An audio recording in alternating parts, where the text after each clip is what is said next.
1870. Une réelle volonté politique cherche à développer les transports ferroviaires en France. En 1890, une première commission interdépartementale réunit les représentants Rhône-Loire. Au sein du Conseil général du Rhône se crée une commission chargée d'étudier quelle voie ferrée il y a lieu de construire pour rompre l'isolement et développer l'économie des monts du Lyonnais.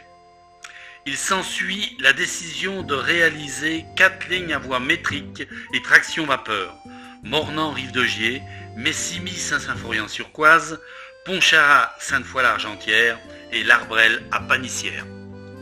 Cette dernière devait couper la ligne Pontcharrat-Sainte-Foy-l'Argentière entre Montretier et Longeseigne, au lieu dit les Auberges.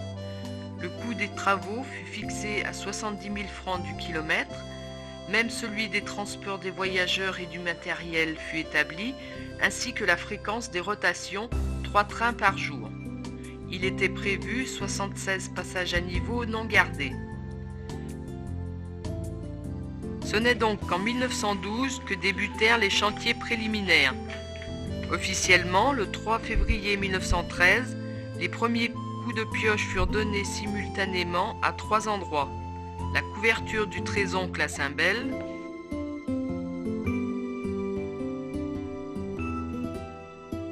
le viaduc du Penon entre Savigny et Bibeau,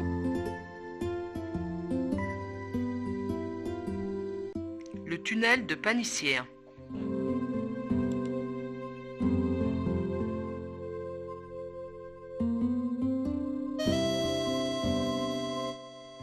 En 1914, les travaux en surface, ouvrages d'art et terrassement furent presque achevés, sauf sous le tunnel de Longeseigne, avec tous les aléas liés au terrain accidenté.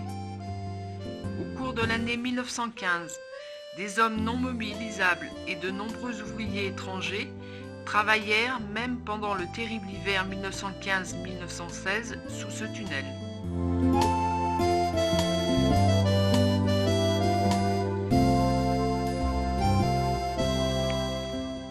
5 locomotives de fabrication Pinguelli, d'un poids de 29 tonnes chacune et d'une charge remorquée de 65 tonnes étaient prévues.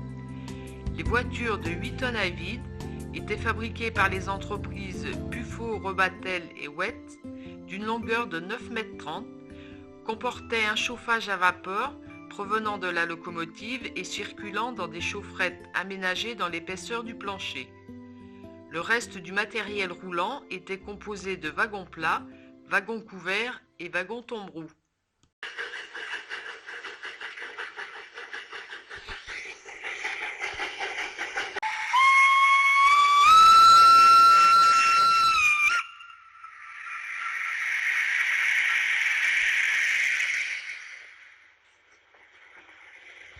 En septembre 1920, le ministre des Travaux publics met en demeure la compagnie de reprendre les travaux. Mais leur désaccord sur le financement a pour effet l'arrêt total de ceux-ci. Afin d'être payés, la compagnie entama plusieurs procédures judiciaires de 1920 à 1930. La convention de résiliation fut signée par le ministre des Travaux publics, Anatole de Monzy, par décret du 10 janvier 1939. Ce qui mit un terme définitif à l'ensemble des projets ferroviaires dans la montagne lyonnaise. Aujourd'hui, mettons en lumière cette ligne de chemin de fer à jamais inachevée et ces beaux ouvrages d'art laissés en héritage au patrimoine des monts du Lyonnais. Partons à la rencontre de nos villages, à bord du Tortillard, à travers collines et reliefs au milieu d'une nature préservée. Au Moyen-Âge, l'Arbrel était un village fortifié autour du château construit au XIe siècle par les bénédictins de Savigny.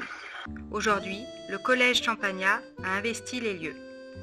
Cité ouvrière arrosée par la Turdine et la Brévenne, ville natale de Barthélemy Timonier, inventeur de la machine à coudre,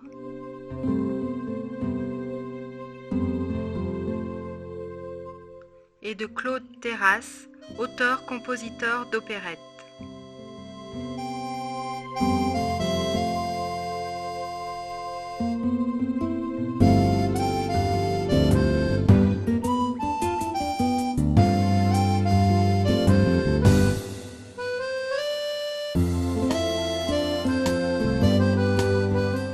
voilà Saint-Bel, qui fut célèbre pour ses riches mines de pyrite de fer. Son château, dominant la ville,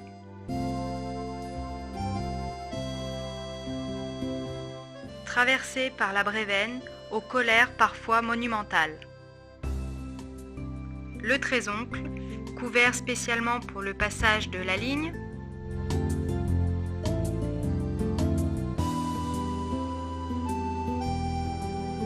nous quittons la vallée et nous voici en pleine campagne. Nous arrivons à Savigny, village riche de son patrimoine, principalement dû aux nombreux vestiges de la puissante et imposante abbaye, qui régnait sur 70 paroisses et connut son déclin au XVIIIe siècle. Quelques murs peints, en trompe-l'œil, agrémentent le centre du village.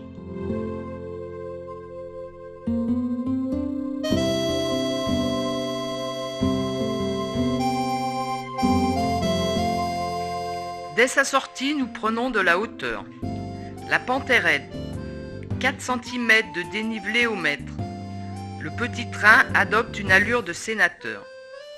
Le paysage défile lentement. Nous voici sur le viaduc à 3 arches, de 64 mètres de long et 25 mètres de haut, enjambant le Ponnon, limite naturelle entre Savigny et Bibeau.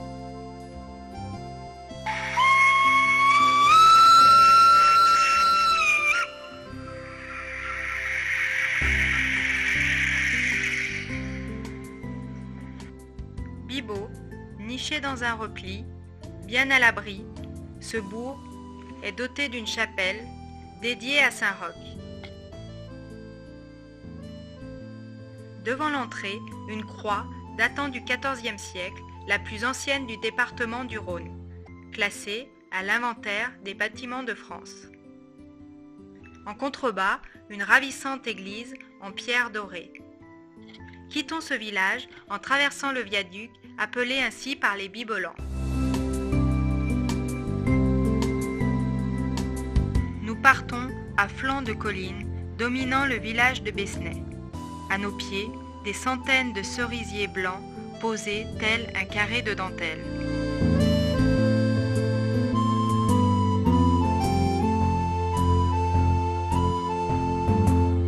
Sur un pont qui n'a pas résisté aux aléas du temps, nous sautons le Virbin, ruisseau qui délimite Bibeau et Saint-Julien.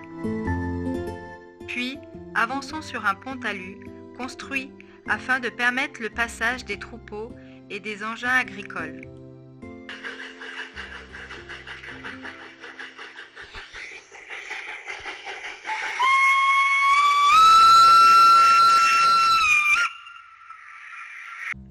Nous voilà à Saint-Julien-sur-Bibeau, petite bourgade adossée à la colline. Sur la place, un ancien hôtel-restaurant en pierre dorée.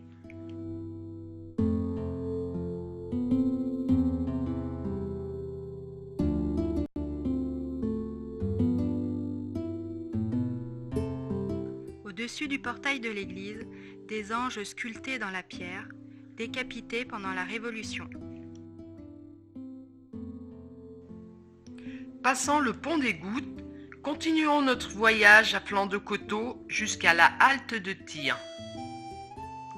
Visitons la ferme reverdie, ensemble architectural rural typique du XIXe siècle, parfaitement restaurée en son style d'origine, inscrite à l'inventaire des bâtiments de France.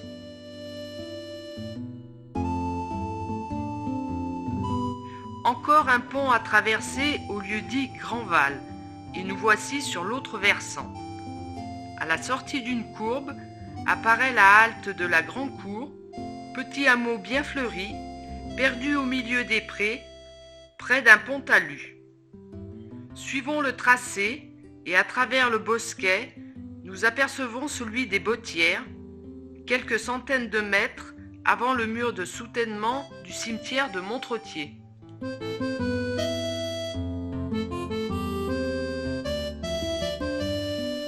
Village pittoresque, avec son air médiéval, surplombant de haut les sources du Conan. Soulignons sa halle, datant de 1701, l'église, dont la partie centrale date du XVe siècle.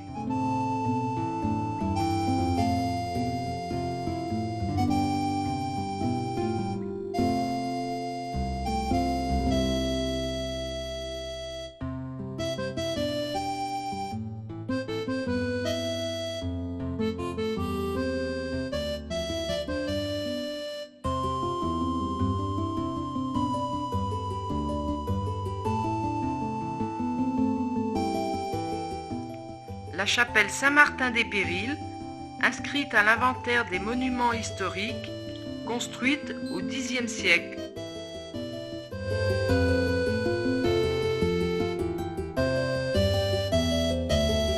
Sitôt quitté le village, la pente s'accentue, le train ralentit.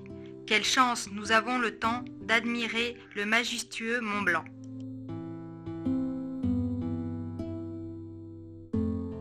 Gare des Auberges, point culminant à 730 mètres d'altitude, lieu de croisement avec la ligne Pontcharrat-Sainte-Foy-l'Argentière. Nous sommes également sur la ligne de partage des eaux. À gauche, un monument dédié à la mémoire des résistants. À droite, un café-restaurant datant de 1857.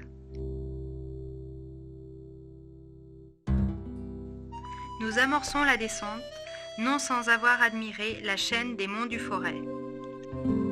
Passant près d'une gentilhommière du XVe siècle, flanquée de sa tour du XVIIe, voici Longesaigne. La grande rue est large. La place spacieuse. Au centre trône le tilleul de Sully, curieusement entouré d'un mur, l'ensemble appelé Boisdon. Le clocher joufflu possède une des plus grosses cloches du département, 2600 kg.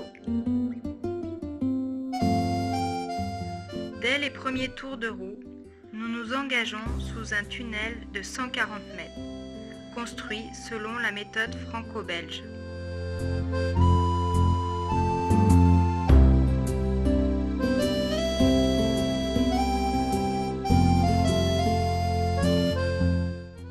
Quelques lacets et nous atteignons le ruisseau des Granges. À l'horizon, les vestiges d'un moulin à vent amputé de ses ailes. 2 km avant Chambaud-Lonchaigne vient la halte de la Croix-Rouge, gare de 2e catégorie dont la construction s'est arrêtée aux fondations.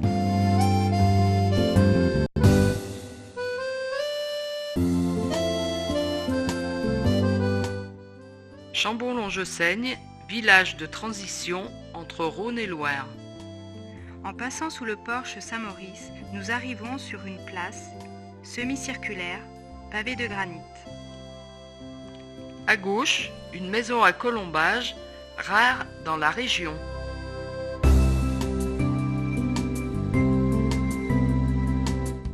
En face, l'église du XIXe siècle dédiée à Saint-Maurice.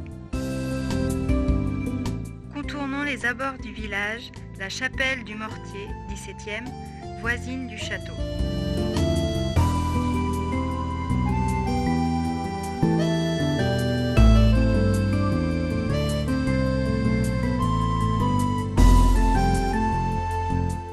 Nous rejoignons les rives de l'Oise, limite naturelle entre les départements du Rhône et de la Loire.